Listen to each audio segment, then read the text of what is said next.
YouTube, maybe. What's up? What's going on? All right, we're counting down 3, 2, and 1. Okay, here we go. Hey, what's up, y'all? Welcome to episode 276 of This is the G Podcast. Yes, yes, yes. What's up, y'all? Can you believe it? Only 24 episodes away from 300? Only 24? That's crazy. Let's plan the party right now. That's what I'm saying. You know, it's hot, y'all, too. So, you know, we're in Georgia. I'm not sure how far this thing extends. It's in the millions in terms of number of people who are affected. But I did read a study that extreme heat accelerates aging. All right. So some of y'all need to find an Alaskan climate and move that direction. Get out of that heat. You know, but, you know, I'm like Aaliyah, what? Age ain't nothing but a number. You know, but stay out of the heat. Have you ever seen people, especially white folks from Florida, who tan a lot? The leather. Yeah, that leather. Baby. That leather. So, alligator bait. So bottom line, I'm not going to spend too much time on that, but be careful, hydrate, and just know it does not help you in the aging process to be out in this heat. Be careful. And that is why we stay inside. And if you do not have air conditioning, do not look for me. That's what I'm saying. That's why black don't cry. Yeah. Stay inside. And that does not include getting fans and move the hot air around your house. That does nothing but increase your electric bill. Right. Yeah. We're your weekly recap podcast, news, politics, pop culture, and the tea with Tanya B. as she is here. And hopefully you are following us on Spotify. This is the G Podcast. If you're not, make sure you do it today. Gotta say what's up to Talib, Tanya B, of course, and Vi's on hiatus for this week, but he'll be back. He's what's the song? Brother gonna work it out. He'll work it out. He'll be in my place next week. Brother gonna work it out. He's gonna be sitting there with you, Tanya B. So, all right, let's go ahead because we have so much to get to. Good week, bad week, shocking week, if anything. Weird. It's been weird. Yeah. It was an odd week. I want to go ahead and jump into Mike, and we'll come back on the other side. Here we go.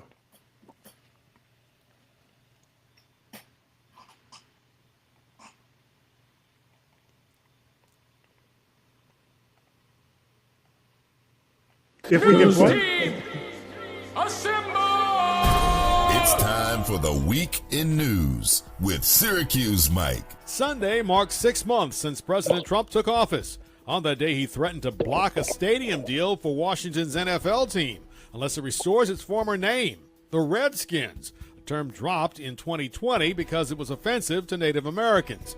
Mr. Trump also urged Cleveland's baseball team to dump the Guardians name and go back to the Indians, claiming there's public demand. Both franchises say they have no plans to reverse course. The president's comments come as D.C. pushes forward on a new stadium deal for the Commanders, though the former government land is now under local control, following a bill signed by President Biden before he left office. The pressure on the Trump administration over its handling of the Jeffrey Epstein case files continued all weekend.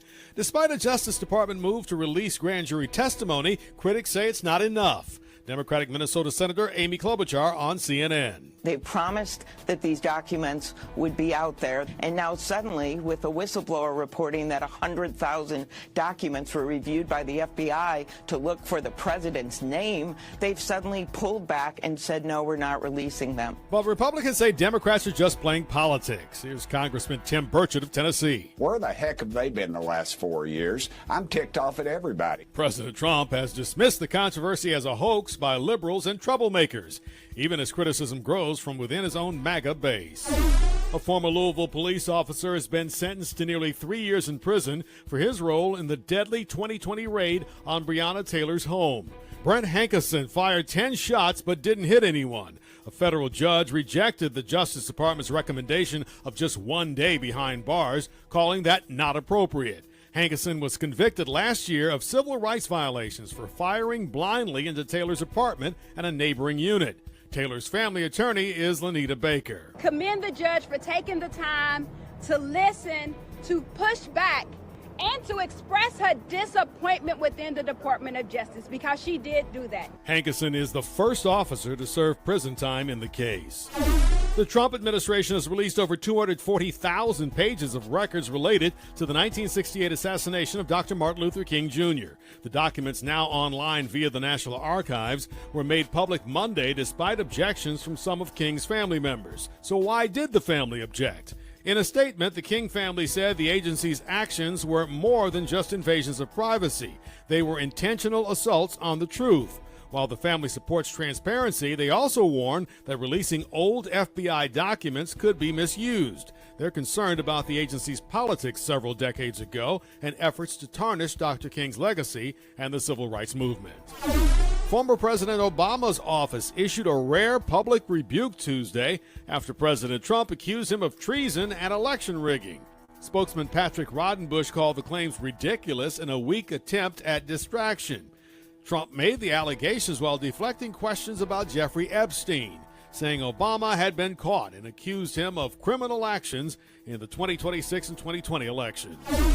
A black college student seen on video being punched and dragged from his car by Florida police is recovering from a concussion and other injuries, according to his attorneys. 22-year-old William McNeil Jr., a biology major at Livingstone College, says he was terrified during the February traffic stop in Jacksonville, where cell phone footage shows him with his hands up. Exit the vehicle now! Exit the vehicle! Police broke his window, punched him, and pulled him from the car before punching him again. And just because force is ugly does not mean it's unlawful. That's the police chief, Governor Ron DeSantis, who says he's not seen the viral video, defended the officers, saying people are rushing to judgment and implied the video was posted to advance a narrative. And a federal judge in Florida says grand jury transcripts from 2005 and 2007 tied to the Jeffrey Epstein case cannot be released, citing strict secrecy laws. Plus, according to several news outlets, Attorney General Pam Bondi informed President Trump that his name appears in the Epstein files, information the president has known since May. In a rare and tense moment Thursday, President Donald Trump and Federal Reserve Chairman Jerome Powell traded barbs in front of reporters during the president's visit to the Fed's Washington headquarters. Mr. Trump accused the central bank of cost overruns in its ongoing renovations, while Powell pushed back. So the 2.7 is now 3.1. I'm not aware of that. Yeah, it just came out. Yeah, I haven't heard that from anybody at the Fed. It didn't stop there. The visit is widely seen as part of Trump's ongoing pressure campaign to get Powell to cut interest rates or step down. You saw what we saw, and the big thing is to get it done. They have to get it done. They have to get it finished. And very importantly, we have to get interest rates lowered in our country. Our country is the hottest in the world right now. Still, Trump appeared to walk back earlier suggestions that he might try to fire Powell, calling the idea off the table for now. Yeah, and that final story, I want to share something with y'all real quick. And if you're watching the video, you'll see it, but I'll describe it. And I just want to ask you, it's kind of like on Sesame Street. One of these things does not belong here. It's not like the other. It's not like the other. So let me see if I can pull it up first. Okay, here we go. Okay. All right, I'm going to pull it up and show you the photo. All right, do y'all see it? Yeah. All right, it is a photo. For those of you who are listening, it's a photo of Tim Scott, 4547, and Jerome Powell in the site where they're doing the works on the Federal Reserve Building. Right. What do you see? I'll start with you, Talib. I see 3 white guys walking with hard hats on a construction site, and the black guy walking with nothing on his head. So, Tanya B, did you catch that? How can you not? It's like, sorry, dude, come with us, but we don't have a hat to. Hey, this is speaking volumes. We're not protecting you at all. He looks like a milk dud. I mean, but raisin in the milk. Here's what they think about you. Yes, I mean, I just thought that was odd. I just wanted to show you that. I just thought that was odd. Okay. Moving on, though, a lot happened this week, but the thing that was shocking this week, y'all, and I know you know where I'm going with this. And Mike, I intentionally left out all the obits all the folks who passed this week, leaving that to the Tea with Tanya B. But I do want to focus on the death of Malcolm Jamal Warner, which really was a shocker. And it's one of those moments where almost you remember where you were when you heard it, kind of thing. He died Sunday, July 20th, Costa Rica, I guess on a beach in Limon. Official cause of death is confirmed as asphyxia, submersion, basically drowning, accidental. He was on a family vacation. He entered the, how do you say it? He was with a friend. They were swept away by a rip current. Now, Tanya B., it says that they did update the story to indicate his daughter was not with him. She was actually on the shore. Is that correct? Yeah, because I couldn't understand how he would take his daughter out in that type of water, number one.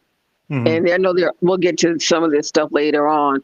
There was one story that says she was out there with him. However, she was rescued by someone else on a paddleboard. Then there was the other man who is still in the hospital in what they call guarded condition. But it doesn't matter how expert a swimmer you are, rip currents will take out anybody. Yeah. And the thing is, I read in a story recently, and this is as of today, that the daughter was on shore and it was a friend. He was with a friend. The friend managed to get out of the water. A bystander, including surfers, pulled the friend out. CPR was performed on him for 45 minutes by the Red Cross. And they had two doctors who were vacationing, and he was actually declared dead at the scene. And he's survived by his wife and daughter. Of course, he was on the Cosby Show from 84 to 92, Malcolm and Eddie, The Resident, show called Major Crimes, and of course 911. And The Resident was actually filmed in Atlanta, so he lived here for a while. Yeah. And I got to shout out poet Queen Sheba's a friend of the show, and they're doing a special tribute to him. You can check out her Instagram. But I got to ask, I'll start with you, Tanya B, and I want to get your thoughts to lead. Your feelings when you heard this? I remember I looked at my phone and I just gasped. And it was almost as if someone that was a member of my family, was the affected party. So many of us grew up watching, even adults. He was your brother, the kid next door. He was your son. Everybody had a Theo Huxtable somewhere in their life. So it really, when people talk about losing a family member or a close friend, that's what it was for me. I remember gasping. I'm like, this can't be true. Yeah. Almost like when Prince died. Oh, Michael, this can't be true. That was my first thought. But, my other thought is, I know he was an expert swimmer, but Costa Rica is not the place to go swimming. And when they had the red flag up there and they had the they're known for rip currents, and it kind of, the warning to stay out of the water was there for a reason. I'm wondering what it was that made him decide to get in the water. Yeah, I'm sure they'll find out. Really? Talib, your thoughts? Yeah, I'm just echoing what everybody else said. The fact that we were, the same age. So it wasn't that we had a Theo. A lot of us were Theo. You know what I mean? In our households, getting into trouble and having to wear the shirt, that your sister made, and you know what I mean, stuff like that. It's it's just very bittersweet, man. Especially knowing, getting to know him from being on the scene in Atlanta for the last few, 10, 15 years, something like that. Yeah. Seeing him, at the, hot ice, Ken Rise joints, and on the poetry scene, and, hitting the bass at, different clubs around. And I mean, you not only felt like you knew him from the TV show, but Atlanta, when Atlanta kind of adopts you into the scene, that's a whole different familial network. You know what I mean? Yeah. So, just to, have touched that dude, there's a couple of pictures with him, just popping into earwax. Do you know what I mean? Like, I got a CD. Yeah. I'm trying to push it, So it's painful. Yeah. But at the same time, it's somebody like that, we have to celebrate their life. Yeah, so true. Because I think the depth of Jamal, the band, the fact that he had his own band, the fact that he was a musician, the fact that he was a poet, the fact that he was still, acting, and he was so humble, man. I mean, a lot of folks, the humility. A friend who created one of my logos actually had a video of him because she does, she's an artist and she does denim and clothing, and she did a I forgot, it's a jacket with his face on it, like on the back, and he walked over while and I think she had it hidden and she turned it to him and you could see the look on his face, how gracious he was. Yeah. And how he dealt with the public, because a lot of folks don't deal with the public in the best way. Man, and his interactions, man, just with common people, I think is what made him beloved. And I agree with y'all, man. I felt the same way. I had to stop, just kind of stop what you're doing and sit back and say, whoa, this kid, 54? Gone too soon. Yeah. And then you think of the fact that the Cosby Show, was it 20 million a week? When it comes down to viewership, oh yeah, definitely. The Cosby Show is like Super Bowl type numbers, compared to what a lot of these shows like Power and our quote unquote black shows we have today, which typically an episode is barely 1 million, whereas the Cosby Show on a weekly basis was over 20 million. Then you keep in the fact that the 8 years that it was on, it was never outside of the top 20. Right. That's incredible. So you can imagine the downside for him was every audition he probably went to, he was Theo Huxtable. But he worked very hard to break that, to get out of that box he was in too. Yeah. As Theo. And, he went, when he did other roles, he really went so far away from Theo, you had to give him dap on that. Yeah. And he would tell friends, I was listening to an interview, and I think the people who were close to him, he would say, in a really respectful way, hey, don't call me Theo. Exactly, I'm Malcolm. yeah. I'm Malcolm, because people would want to call him Theo. Or they, in a crowd, people would walk up and say, yo, Theo. That's the first thing they probably say, but I'm sure he handled it well. But he would tell his close friends, hey, don't call me Theo. Right. I'm Malcolm, man. I'm Malcolm. Right. Which is probably why Malcolm and Eddie was Malcolm and Eddie. Yeah. And it's interesting that he didn't get along with Eddie Griffin, which who honestly, does? That's what I'm saying. I've met Eddie Griffin, so I know. Who does? But he made it work. And Eddie Griffin, I guess the tribute he put out there was probably a lot of guilt, but he acted like they were best friends. I'm sorry. Go ahead. And Eddie respectfully did a post, which was great and loving. Yeah. But let me give you my quick Eddie Griffin story, and we're gonna move on. I'll give y'all the last word on this on Malcolm Jamal Warner. But Eddie Griffin, man, we were doing morning radio in Atlanta, right? Eddie Griffin was on the morning show, and we told Eddie up front, hey Eddie, we know you're a comedian, we know you act, you're real blue. Don't say this, stay away from blah blah blah. Right. So so the mic goes hot, right? Hey, good morning, Atlanta. It's Eddie Griffin on your radio. Hey, what's up? This guy said, motherfucker, shit, damn nigga, all in one continuous sentence. That's him. Especially the N-word. He just said it like George Carlin, the 7 dirty words. And then it was like, we'll be right back. But no, so Malcolm, I completely understand. Motherfucker shit, damn nigga. I love me some Eddie Griffin though, man. That dude, you can have him. He's nuts. Look, yeah, he's nuts. Last word, final words for Malcolm Jamal Warner. Sleep in peace. Sleep in peace, soldier. Job well done. Job well done. I forgot like all the little stuff that he touched. Like even Special Ed, the rapper, I Got It Made. Malcolm directed one of his videos. You know what I mean? It's just like, yo, man, this guy was a part of the culture, and he will definitely be missed. Yes. Tanya B?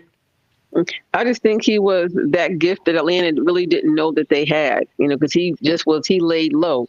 So, I think he will be the gift that keeps on giving.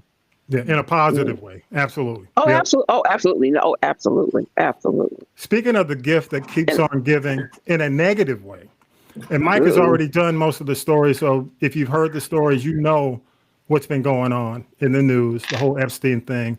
I'll allow Mike's reports to cover the narrative because I want to talk about South Park. All right. And I am not a South Park groupie like the ones who watch South Park. I appreciate and respect what they do. I mean, because I remember, if you recall, the Saddam Hussein episode that shook the world. This episode goes beyond the Saddam Hussein. If you've seen, I don't know, have y'all had a chance to see it? I saw parts of it. I was like, woo.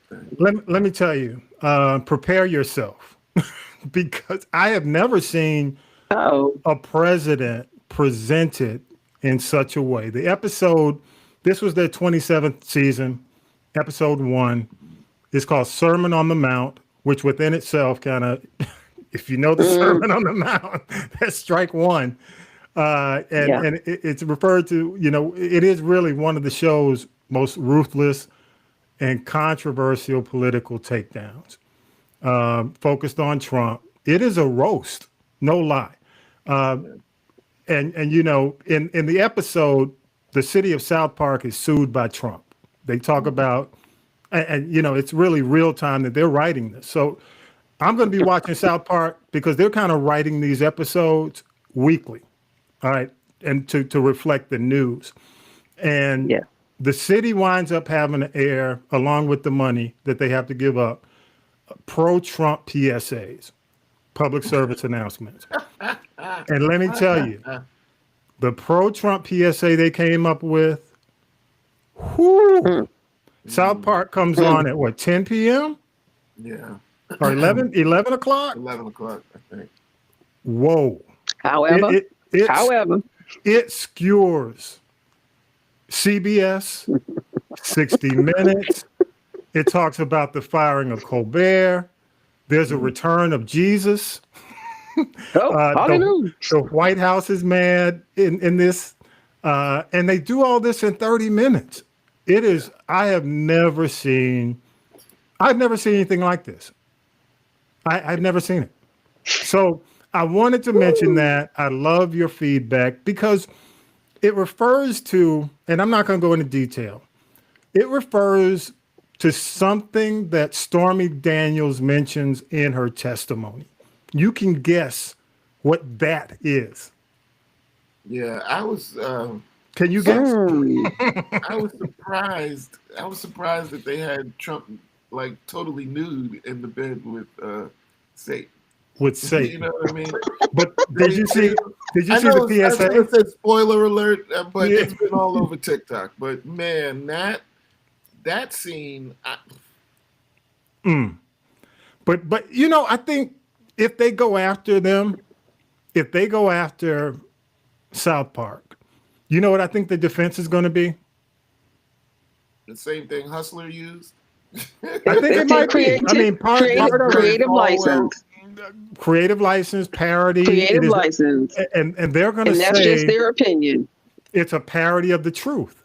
Because if you recall, remember what Stormy Daniels said about Trump and his member, his quote unquote. It was thing? like itty bitty ditty. And bottom line is, that's what this show plays on. So he's mad. He's mad. You think he's mad? Any man whose manhood is questioned, especially when it's true, they're going to be mad. It's mad. He's going to be mad. But I do think South Park, if they go after South Park just got a new deal with CBS, with Paramount. It's billions in the deal. And they just launched their new episode. So they got the money. The CBS deal is done. The FCC's already approved it, so it's a done deal. So it's going to be interesting how this is going to be dealt with, because I've never seen anything like this. This is the rawest, hardest. Well, I hate to say that. I shouldn't have said that. Raw dog. Just say it's wonderful. It's wonderful. But this is, I'll say this. I don't know when. Well, I do know when. I think that we've always made fun of presidents. You know what I mean? Yeah. But Yeah. it's never been. It didn't start with the level of disrespect really until I think Bill Clinton. And it just got worse after that, in terms of really being disrespectful to the office. Yeah. With Obama, it just, that it went like fivefold, Yeah. because of all the monkey comments and all that stuff, So I'm not going to say that I'm in favor ever of us looking at a president, in these. There should be more respect for the office than what has been shown over the last few years. However, when the respect thing has to work both ways. Exactly. And exactly. So we're not going to get more respect for the office without the president himself having respect for the office. Correct. You know what I mean? Exactly. Yeah. I mean, you said it exactly. I'm not even going to repeat it. I mean, really, it's the truth. I mean, respect goes both ways. Exactly. And the country has felt so disrespected by many, according to many who disagree with the way things are being done. That I think, from a standpoint of whether or not people will stand for it, I think people are going to encourage it, and it's going to get worse. Oh yeah. So if you haven't seen South Park, honestly, you make your own judgment. Tanya B, have you even seen some of the Yeah, that's why I was sitting here trying to hold back my laughter explosion. Oh, okay. Yes, it's yes, crazy. I have. It's crazy. And it's worth looking at twice, honestly, maybe 3 times. What I'll do, I'm going to post this. I'll put a poll on the Spotify platform and basically ask if you think they went too far. Okay. South Park always goes too far. That's what you love about them. Hey, but that's the best part about them. Any further. But you know what? I didn't think they could go this far. I really didn't, Talib. Yeah. Do you think? I mean, you've seen the Saddam. You remember the Saddam Hussein? I remember the Saddam Hussein. I remember the John Travolta when they were doing when the airline strike was going on, and they had oh man, that episode, they were just they made these things to get around, and it was just basically sticking them in the butt. You know what I mean? And then to come to find out, you had to, and of course the gay teacher made the thing up. So, you have to go like this in order to work the controls. And I'm just like, yo, am I sitting here watching like gay porn? Is this like gay porn in front of my eyes right now? They slide it in. Yo, oh no, Tanya B.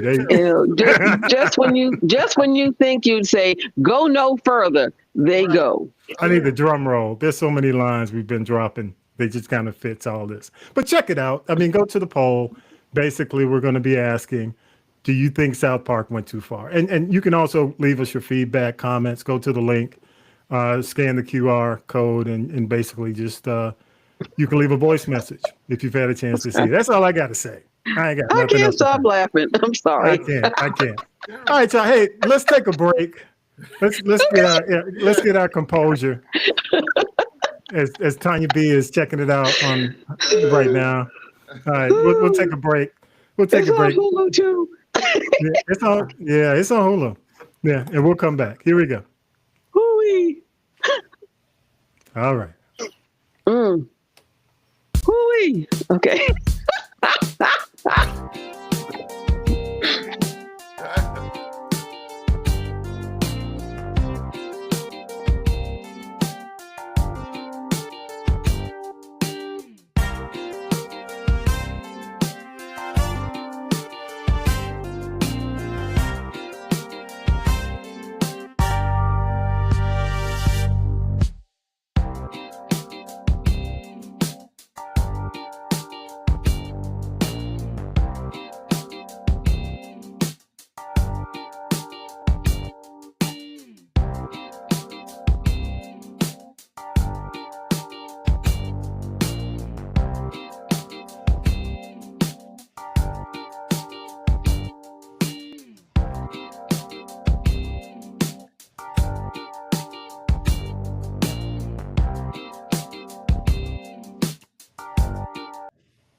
Attention, children, it's time for tea. It's tea time, y'all. Sipping the tea with Tanya B. All right, Tanya B, what you got? Go ahead. I know we just came out of the South Park laughter, but back on a serious note, let's give a little bit more depth to Malcolm Jamal Warner. Don't call me Theo. When you looked at all the tributes that came in online, Tracy Ellis Ross, that's when he, I think, maybe first started living in Atlanta when they were on that show, Read Between the Lines, that was on BET. I saw Tracy Ellis Ross at the Whole Foods on Ponce. Magic Johnson, even this is the first time I think Bill Cosby said anything that people really listened to in a very long time. People were trying to give Felicia Rashad shade for not publicly, making a statement, but she's a very private person, and you got to respect that. People forget that Malcolm Jamal Warner was an accomplished musician. He won a Grammy back in 2015, playing that stand-up bass, which I understand is not easy to do, the mental health advocacy that he really was entrenched in. And then if you get a chance, after you watch South Park, go check out his podcast, Not All Hood, NAH, Not All Hood. It was actually tailored toward community issues that deal with Black and brown people, which is cool. And, just back Valentine's Day weekend, he did a concert at the City Winery in Atlanta. And this coming Wednesday, July 30th, tribute concert at City Winery. Again, that's the one that, her name? Queen Sheba? Escapes me. Queen, I'm sorry. Hey Queen, Hey Queen, there's about 30 other people, and 100% of all the proceeds will go to his wife and his daughter. So even if you if you can't make it, maybe buy a ticket and support somehow, because there's an 8-year-old girl now who doesn't have her daddy, and that's really sad. And he was an only child too, so I'm sure his mother is really grieving very deeply. Other deaths this week, this was like death dominates, like you said. Rock singer Ozzy Osbourne, a lot of people know him from the group Black Sabbath. He was called the Prince of Darkness, and he was one that was known for allegedly biting the heads off of bats, but I understand doing that actually takes a whole lot of strength, and I think they were probably rubber, like prop bats. But, he had the nickname, the Prince of Darkness. He reinvented himself on a reality show with his family, but he had been battling Parkinson's for years, and he had a lot of surgeries, a lot of drug and alcohol abuse. And the fact that he lasted as long as he did is like a testament to a lot of things. But even if you're Black, brown, green, or grizzly gray, you knew something about Ozzy Osbourne. And if nothing else, you recognize the face. Who was that guy with all his black makeup on, looking like he's going to Halloween every day? So let me ask you real quick. I know Talib knows some Black Sabbath songs. What was your favorite Black Sabbath, Talib? I mean, well, really, I would say the entire Crazy Train album. Yeah. That was like, I'm not, that, because, it's funny, like, with Ozzy, I didn't really get into the hard rock until a lot later. Yeah. You know what I mean? Like, I was Eagles. Yeah, me too. Me too. There you go. Let me tell you, my two favorites. If you check it out, Iron Man was one, of course, back in the day, and War Pig was the other one too. And of course, Crazy Train is like the sports anthem. So yeah. But those, because most of us who, even if we grew up in the hood, we still knew the rock bands. We still knew. He was on MTV. Yeah. He came up in the MTV era, so we were forced to watch it. So to speak. Rest in power. So rest in peace, Ozzy Osbourne. Then I'm not going to give him much time, and I'm going to call this is my opinion and nothing more. The racist Hulk Hogan died after cardiac arrest. He was 71 years old. He apologized for that comment he made about his daughter's black boyfriend, but he said it and he meant it, and I'll just leave it at that. Kenneth Washington, a lot of people don't know who Kenneth Washington is, but if you're a baby boomer, maybe on the lower end, there was a show in the 60s called Hogan's Heroes with Bob Crane. He passed away, but also Kenneth Washington, I think was the only other African-American person on that show other than Ivan Dixon. You wouldn't know his name. You might know his face. But he passed away with, unfortunately, very little fanfare because he did a lot of other acting, but he was more like that episodic character actor kind of person. Star Trek, Westworld. He was even on, he did some of the black shows in the 70s and 80s, but he was 88 years old. And then let's talk about Chuck Mangione, because although he was you know, a Grammy-winning jazz trumpeter.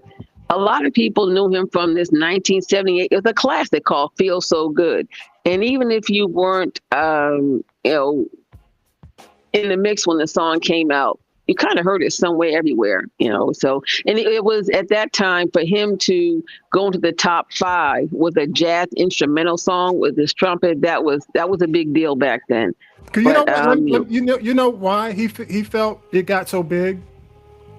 Because when he released the song, it was 7 minutes long. They edited it for radio down to about 3 to 4 minutes. Yeah. But he said people played it as counter programming because the Bee Gees' Saturday Night Fever album was so massive that it was everywhere. So when he released that, more programmers went for it because they wanted to play something else other than a Bee Gees record from Saturday Night Fever. He wasn't disparaging the whole movement, but he said that's why the record was so big. Right, and you got to think about it too. Like,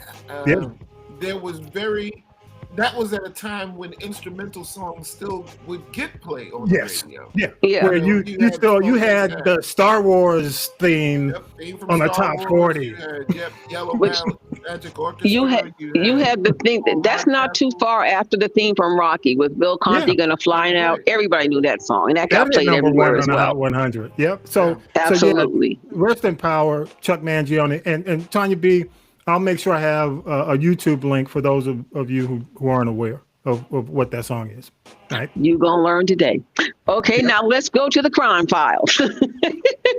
This rapper, John Gibson, who calls himself Cash Out, had one, I guess, regional hit with a song called Cash In. He got life plus 70 years for running that sex trafficking ring with his mother and his cousin. And it was called the House of Horrors, and you just were able to. And it wasn't just on local news here in the ATL. It was a national story. I saw it on like World News Tonight with David Muir. But he was slacking on his pimping, and he didn't do it well. The fact that your mother's involved in that, when you've got young girls being trafficked, his mother, I think she has no moral compass. I'm just gonna call a thing a thing. And I think old cousin was along for the ride because here's people that don't want to work and took the illegal road, and now they're gonna have to pay for what they did. And it was trafficking. And the thing is, he denied it. And then when they started pulling out the receipts in court, it's like, oops, I got caught. Yeah, you did. Pimping ain't easy. Slacking on your pimping. Yeah. And then for this week's Dumb Donkey, Candace Owens. Hee-haw, hee-haw, hee-haw. Okay. And now talking about getting your wig split, she better get a car with some what do you call it, like they do with the president, how they have the bullet. Yeah, because someone's gonna come for her because now she's being sued by the president of Canada. No, because she was claiming France. I'm sorry, France. I'm sorry. They French Canadian. Okay. Anyway, well, people from Canada are gonna come down here looking for her ass. Okay. I'm just saying. She has the nerve to call the president of France's wife a man, trying to say that she was, I guess, a tranny or something like that. And then she even tried to make money selling merchandise with her, not her first false claim. But she talking about she coming for this wig. It's like, honey, they coming for your wig, okay? She better know it. She better know it. She better know it. And the interesting thing, I want to say this real quick. The interesting thing is, Candace Owens started off on the left. She wasn't making any money, wasn't getting, wasn't working out, and then she decided to take this route that she's on now. And we're podcasters. I've been podcasting for a while. I mean, ultimately, this kind of stuff just not worth it, man. It's just, I mean, why would you do this regardless of, if you don't have any facts, why even go there? I mean, what's the point? What do you get out of it? What did she get out of this, Tanya B? I'll say this. If she didn't believe it, she can go ask this blogger, Tasha K, whose ego got in the way. And that's how Cardi B got to attach and take all of her money, because she wouldn't back down on a false claim that she had put out there to the world. Candace Owens is going to end up just like Tasha K. And I hope, if she doesn't have any assets in her name, she really won't ever have any, because I believe the president her friends are going to come for her in a big way. And I cannot say that I blame you. Just can't stay out here and just like that other one, spreading lie after lie after lie. And the other thing is, Candace Owens has no credibility, and people really don't pay attention to her. So she is like Azalea Banks. She will go stand on top of the Empire State Building, in a single handstand, trying to spin around while she comes for this wig to get attention, and it's not going to serve her well. Okay. At all. Okay, enough about her. We gave her too much time. Let's talk about the Glorilla. I have to stop and not call her Glorilla. Her name was Gloria Woods, the rapper Glorilla. Now, she turned herself in because apparently the cops found a cache of drugs in her home. There was somebody tried to break in the home. There was somebody there. They called the cops. The cops came. They claimed that she was getting robbed of some really high-end jewelry while she was performing at the WNBA All-Star game. But the thing is, they found them drugs. She turned herself in. But here's the gag. Now, she's already out of jail. But do you know, even though her lawyers claim that she's a victim, not a suspect, but they still have these strict laws down here in the Bible Belt. So to make a little extra change up in her, Glorilla has taken her mugshot, put it on T-shirts, and now she's selling it. Oh, she's doing the Trump thing. Yeah. Oh my God. So I guess pretty soon, you're going to have, Glorilla glow in the dark T-shirts and Glorilla whatever. She might start selling wigs since, they snatch your wig off when you take a mugshot. Well, the interesting thing about this is I was watching the WNBA All-Star game and I saw her performance, at halftime. And I mean, when I saw this story and I saw that I guess she was at the WNBA All-Star game, I reflected back to her performance, man. And so just interesting because, I mean, it was supposed to be, I guess, a home invasion, burglary gone, whatever. I think, just like the athletes, they think, oh, they're not at home. Let's go break in their house. Now, these athletes need to get some serious security. And they also, if you're going to be, like when you go to play the Super Bowl, everybody knows where you are. And you're not going to be at home for about a week. So you need to get not just a house sitter, you get somebody who's armed and extremely dangerous to stay in your house, so that, there was somebody in her house and, they were able to get the authorities there. Maybe they didn't know the weed was there, but, you have to really take some drastic measures now because you've got these rings that come from other countries. They're breaking celebrities' homes and athletes' homes and, all these famous people. And with that known, y'all, don't leave all your valuables in your house, but it is what it is. Yeah. Hey, y'all got any other thoughts? Talib, you got any thoughts on the tea this week? What stands out for you? What stood out?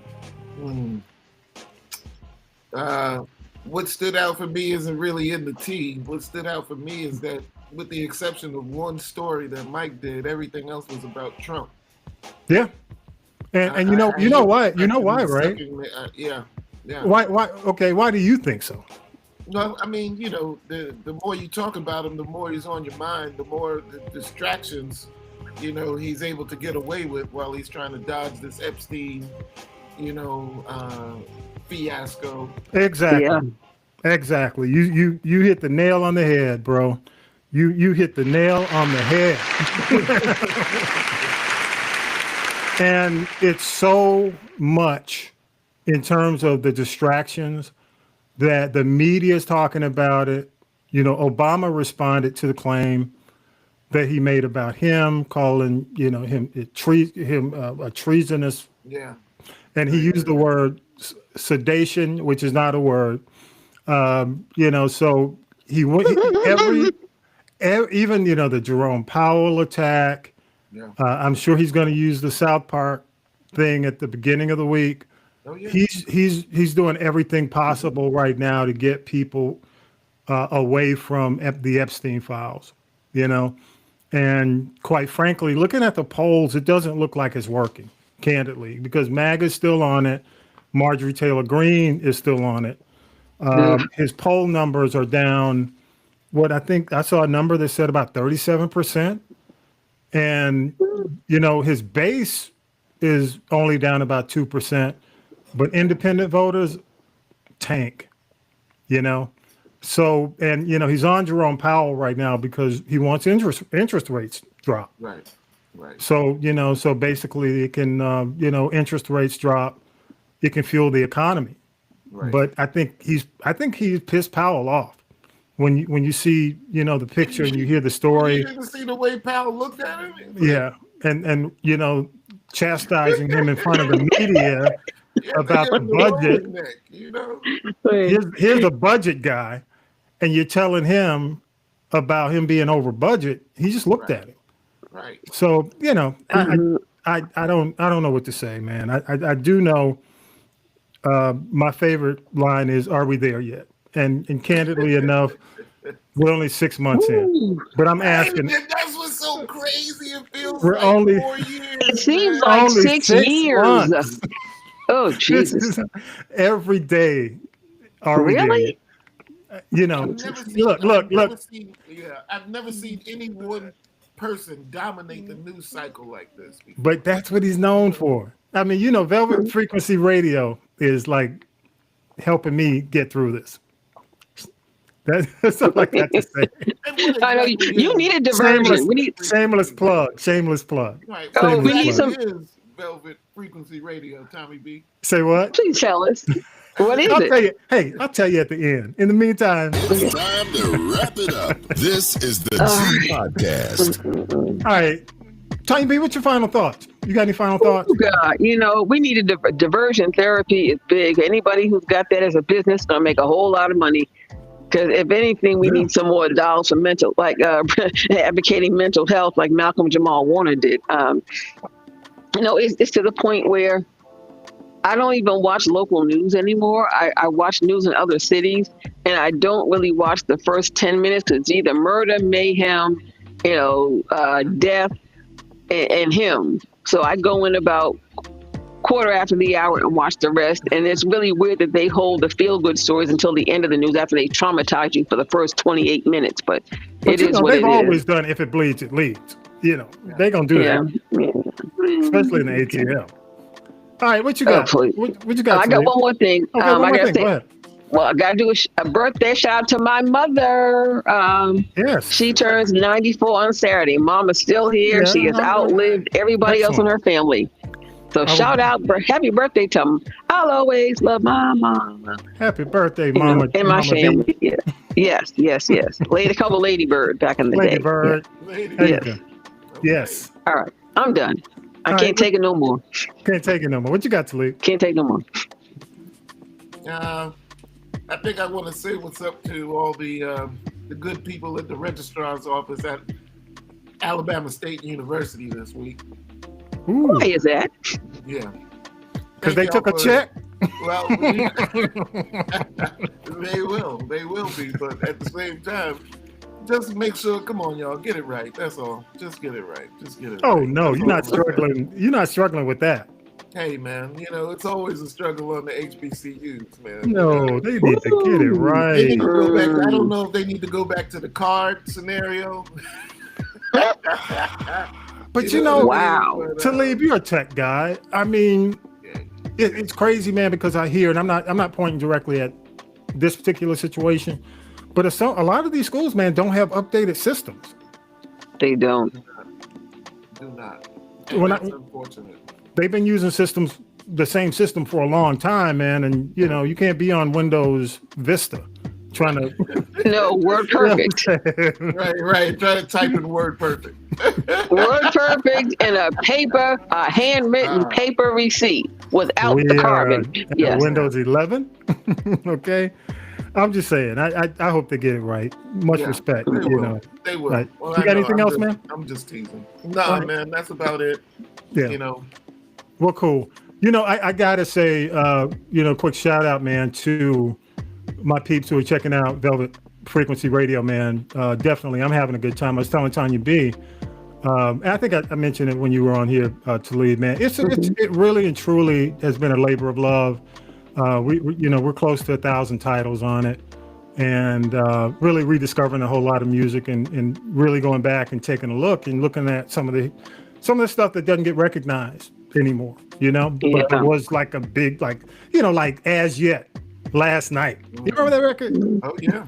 I do. I do. Yeah. Or Here We Go by Portrait. You know, Oh, stuff that's my like jam. That. You know what I yeah. mean? It's just they're just some Yes, records, yes, man, yes. that because the artists one-hit wonders and things like that. But it's free, and it's the smooth, soulful soundtrack companion to the craziness we do over here and the stress that we cause over here. I felt it was a public, I felt it was a public service to do this free R&B journey from the silky 70s grooves, 80s, 90s classics, 2000 hits, and some neo soul and soon some southern soul. I don't call it southern soul, I call it new soul.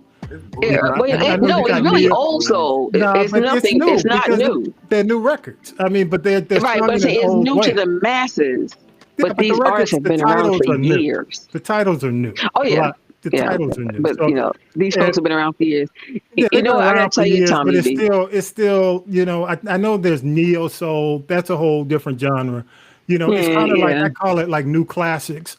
So. The Southern soul, because a lot of these artists, I mean, I know they come from the South, but it's I think we need to pull it away and make it a national.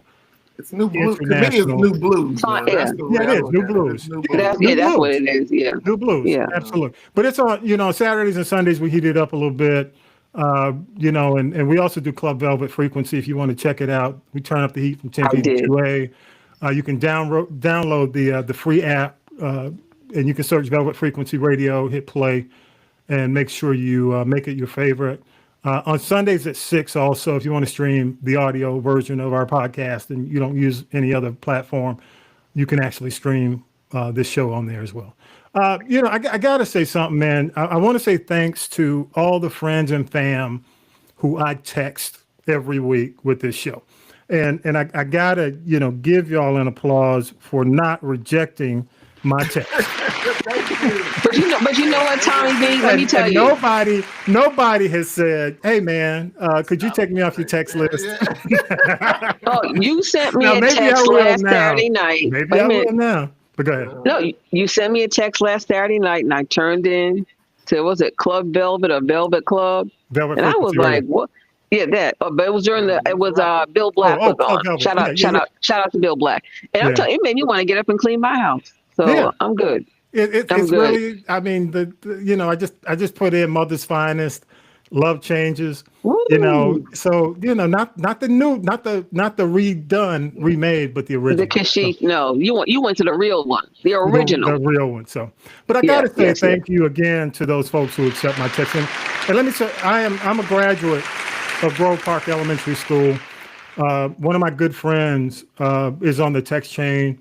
And, I sent her the show and she texted me back and let me know her brother. She lost her brother. The Gilbert family. His name is Anthony Gilbert. He's a 19, for all my ATLians, he is a West Fulton. I got to get that right. Fulton graduate. He was a West Fulton graduate, big quarterback. And he also went on to play quarterback in college as well. As we tape today, they are laying him to rest. So many of you may know him as Toby. His name is Anthony Gilbert. He was a star quarterback again at West Fulton, and lost him way too soon, man. Only 66. That's young. That's young. So shout out to Linda and her family, the Gilbert family. My condolences, our condolences from the show. Thank you so much also. Thank you for checking us out every week. All right, y'all. Hey, I appreciate you. I got to say, with that, episode 76 is in the can. Thank you so much, Tanya B. Thank you so much, Talib. One last thing I'm just going to shout out. I know I should have given y'all more time, but don't stand by and let Garza. Don't let it starve. Don't let them starve. I'm not saying that right, Talib. Gaza? Don't let these people starve. Children are dying. Do the right thing. That's all I have to say. Don't let Gaza starve. Okay? We got to do better in this world. We do. And with that, I'll say peace, power to the people. Y'all have a good week. Fight the power.